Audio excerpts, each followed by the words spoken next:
If you do anything for a long enough time, provided it's vaguely moral, you tend eventually to be honoured in one of two ways.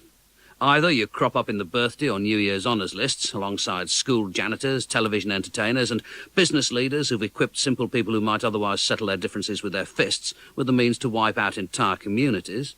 Or you turn up red-faced with astonishment on This Is Your Life. I was recently the subject of Michael Aspel's attentions on This Is Your Life myself. In those what would you do if conversations you have in the pub, I have, as has everyone else, always maintained that if Michael menaced me with his big red book, I would tell him pretty darn forcibly to be about his business. But in the event, of course, good manners, embarrassment and sheer nosiness combine to compel you to go along with it all, muttering the same stumbling expressions of gratitude and false modesty as have generations before you. Since my appearance on the programme, I've received a load of genuinely affecting mail. Almost everyone has commented on how wonderful my wife, Sheila, and our 4 children looked. No one has yet commented on how wonderful I looked. This may be because I turned up on your screens clad in what I can only call school janitor's chic. Only now do I understand why Sheila ran a low-level campaign before Christmas to get me to buy some new clothes. "Don't you think you could do with some new jeans?" she would say brightly, going on to hint that the weak flesh within the existing jeans had carried the robust Western materials down to an unsightly back-of-the-knee level. "What about a jacket, or even a suit?" she would carol. I've always dressed on the scruffy side of casual, believing, despite overwhelming evidence to the contrary, that people will still find me deeply fascinating no matter what I look like, and I found this careless talk of suits unnerving. I'm not one of those people opposed for socio-political reasons to suits as such. Wow, man, suits, bad trip, do you know what I'm saying?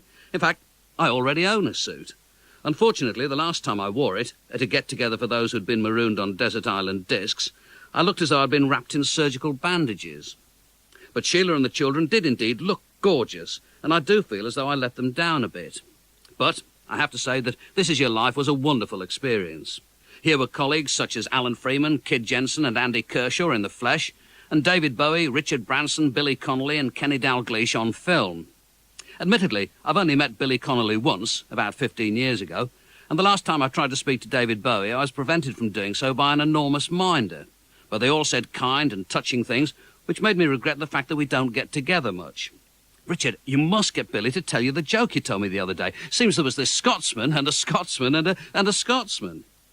Here, too, was Malcolm, with whom I was at school and who I hadn't seen for the traditional 40 years. And here was Ken, with whom I'd worked briefly in Dallas, Texas. Ken and his wife had been flown in for the programme, and the first clue I had that we might have drifted apart a bit came when Mrs. Ken said, when I mentioned my own fear of flying, that she wouldn't mind a crash at all, as it would be a sign that her lord was ready, even anxious, to receive her into his loving arms.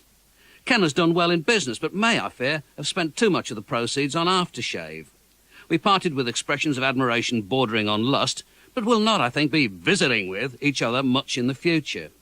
On the other hand, I think I might give Kenny or David or Billy or Richard a ring to see what they're doing at the weekend.